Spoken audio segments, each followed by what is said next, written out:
कुणकेश्वर आणि आंगणेवाडीच्या जत्रा हे आमच्या सिंधुदुर्ग जिल्ह्याच्या दृष्टिकोनातून अतिशय महत्त्वाच्या जत्रा आणि मोठ्या प्रमाणामध्ये महाराष्ट्रातून, देशातून, मुंबईतून खास करून चाकरमानी ज्याला आम्ही म्हणतो ते मोठ्या प्रमाणामध्ये आमच्या जिल्ह्यामध्ये येतात.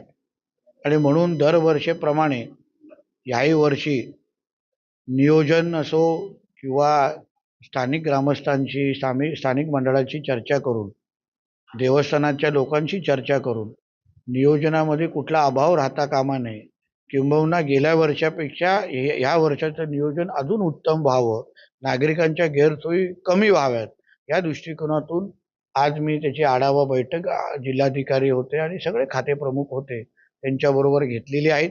काही महत्त्वाच्या सूचना गेल्या वर्षी ज्या गोष्टी राहून गेल्या होत्या, उदाहरण मोबाईल नेटवर्क असो, काही तिकडच्या रस्त्यांची कामं असो, पार्किंगच्या सुविधा असो, या सगळ्या संदर्भात आत्ताच आमची बैठक झालेली आहे.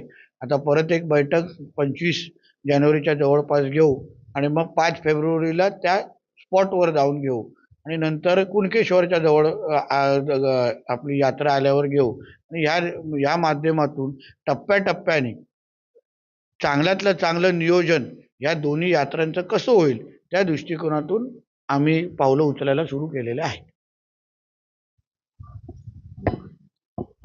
राजकीय प्रश्न आहे. ठाण्यातील खोट्या गुन्ह्यात फडणवीसांना जोडण्याचा प्रयत्न केला. माजी पोलीस महासंचालक पांटे यांच्यासह तिघांवर गुन्हा दाखल करण्याची शिफारस करण्यात आली. हे विशेष तपास पथकाच्या चौकशीत निष्पन्न झालं आहे. माजी पोलीस महासंचालक रश्मी शुक्ला यांनी निवृत्तीच्या 5 दिवस आधी अतिरिक्त मुख्य सचिवांना हा अहवाल पाठविला आहे. हे महाविकास आघाडीच्या काळात आदरणीय देवेंद्र फडणवीस साहेब असो की आम्हाला सगळ्या जणांना, मुख्यमंत्री उद्धव ठाकरे असताना हे जे कपट कारस्थान केलं, आता जे काही बोंबलत आहेत की सत्तेचा गैरवापर, खऱ्या अर्थाने सत्तेचा गैरवापर काय असतो आणि प्रत्येक विरोधी पक्षाच्या नेत्याला देवेंद्र फडणवीस साहेब सकट खोट्या गुन्हा टाकून त्यांना जेलमध्ये कसं टाकायचं, हे एक कलमी कार्यक्रम. एका बाजूला करोनाच्या काळात आपल्या महाराष्ट्र अधोगतीकडे जात असताना आणि नियोजन शून्य कारभार म्हणजे उद्धव ठाकरेचा कारभार, आणि दुसऱ्या बाजूला आपल्या सगळ्या राजकीय प्रतिस्पर्धींना, विरोधकांना जेलमध्ये टाकण्याचं काम हे जे काय उद्धव ठाकरेचं सरकार करत होतं त्याचा खरा बुरखा फाडण्याचं काम झालेलं आहे. सर, अजित पवार आणि सुप्रिया सुळे यांची एकत्रित पत्रकार परिषद झाली. त्यामध्ये राष्ट्रवादी काँग्रेस आणि शरद पवार गट पुण्यासाठी हमीपत्र देणार जाहीरनाम्याचं प्रकाशन विरोधकांवर आरोप करताना पुणे मेट्रो आणि सिटी बस पुणेकरांसाठी मोफत होणार असल्याचं जाहीर केलंय. आता शेवटी तो त्यांच्या संयुक्त पत्रकार परिषदेचे ते मुद्दे आहेत आणि ते संयुक्त पद्धतीने पुणे महापालिका लढवत आहेत, म्हणून त्यांनी एकत्र येऊन जाहीरनामा जाहीर केलेला आहे. त्याच्यामध्ये वेगळं काय. 2 दिवसापूर्वी शाळा बचाव असं एक आंदोलन जिल्हाधिकारी कार्यालय करणार आणि त्या संदर्भात तुम्ही तिथे भेट दिली होती आणि त्या संदर्भात दादा भुसे यांची देखील तुम्ही त्यांना असं पत्र लिहिलंय. एकंदरीत बघतो 215 ज्या हायस्कूल आहेत माध्यमिकच्या, त्यातल्या 92 हायस्कूल आहेत त्या कुठेतरी बंद होण्याच्या परिस्थितीमध्ये आहेत. नेमकी परिस्थिती त्या बंद होऊ नये आणि कोकणासाठी निकष तुम्ही वेगळे लावा, हा माझा आग्रह आहे. आणि त्यामुळे मी शिक्षण मंत्री दादा भुसेजींना पत्र लिहिलेलं आहे.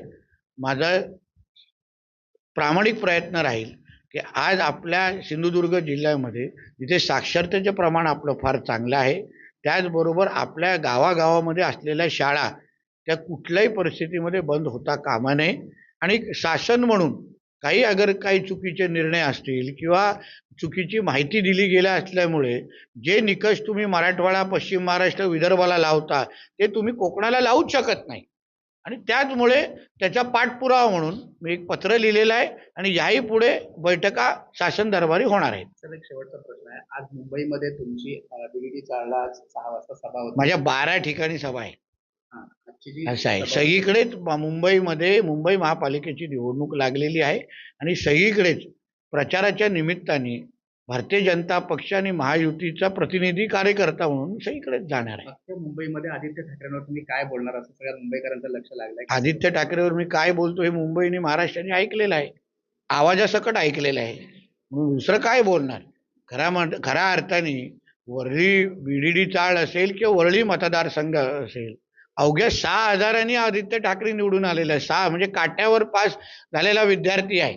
म्हणून बिडिडी चाळचा खरा प्रश्न, खऱ्या अर्थाने घरांचा प्रश्न, मराठी माणूस आणि हिंदू समाजाच्या घरांचा खऱ्या अर्थाने प्रश्न सोडवणं हे आदरणीय देवेंद्र फडणवीस साहेबांनी केलेलं आहे. आमच्या कार्यकाळामध्ये त्यांना घरं मिळालेली आहे. आदित्य ठाकरेंनी नुसतं फोटो सेशन केलेले आहेत आणि नाईट लाईफ सोडून काहीच केलेलं नाही. आणि उर्वरित काय असेल तर तिथे जाऊन काढू. असुद्दीन ओवैसी असं म्हणतात, पाकिस्तानच्या घटनेत लिहिलंय की एकाच समाजाचा माणूस राष्ट्राध्यक्ष बनू शकतो, इतर कोणी नाही. पण डॉक्टर बाबासाहेब आंबेडकर यांच्या घटनेत कोणीही भारतीय पंतप्रधान बनू शकतो. एक दिवस असा येईल हिजाब घालणारी महिला या देशाची पंतप्रधान होईल. तो दिवस बघण्यासाठी मी कदाचित जिवंत नसेल, पण हा दिवस नक्की येईल. एक लक्षात घ्या, डॉक्टर बाबासाहेब आंबेडकरांच्या घटनेमध्ये एक भारतीय पंतप्रधान होऊ शकतो असं लिहिलेलं आहे. जिहादी नाही, हे जिहाद करणारे बिलकुल नाही. आणि जो भारताचा नागरिक आहे, ज्यांनी या भारताला आपला देश स्वीकारलेला आहे, भारताच्या ध्वजाला आपला ध्वज म्हणतात, वंदे मातरम आमच्या बरोबर म्हणतात, त्याच हिंदू राष्ट्रामध्ये फक्त एक हिंदूच बनू शकतो हेच आमच्या संविधानामध्ये लिहिलेलं आहे. आणि म्हणून मी ओवैसींना विचारेन, पहिला प्रश्न त्यांनी आम्हाला हा उत्तर द्यावं, त्यांच्यासाठी संविधान महत्त्वाचं आहे की कुराण महत्त्वाचं आहे? कारण का प्रत्येक मुसलमान समाजाचा व्यक्ती हा कुराणलाच मानतो, संविधान त्याच्यानंतर येतं. आणि कुराणमध्ये सरळ स्पष्ट लिहिलेलं आहे की जो मुसलमान आहे त्याला सोडून दुसऱ्याला मोजायचंच नाही.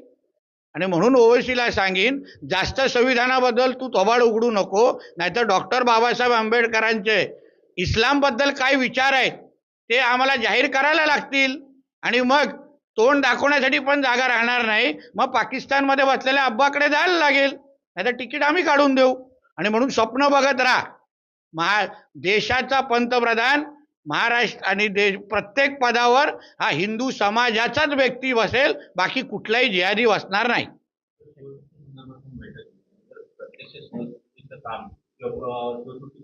आता शिवसृष्टीसाठी 90 कोटी एवढी निधीची तरतूद झालेली आहे. ते कुठली कामं होणार, कशी होणार, या सगळ्याची माहिती दिलेली आहे. जमीन मालकाला किती मोबदला द्यायचं या संदर्भात सगळ्या गोष्टीची प्रक्रिया सुरू आहे. म्हणून लवकरच सगळ्यांच्या सूचना घेतलेल्या आहेत. आदरणीय दीपक केसरकर साहेब होते, खासदार राणे साहेबांच्या सूचना आलेल्या आहेत, आमदार निलेशजींच्या सूचना आलेल्या आहेत. आणि सगळ्या सूचनांचं पालन करून आंतरराष्ट्रीय दर्जाची शिवसृष्टी आमच्या राजकोटमध्ये बांधण्याच्या दृष्टिकोनातून आमची प्रक्रिया सुरू झालेली आहे.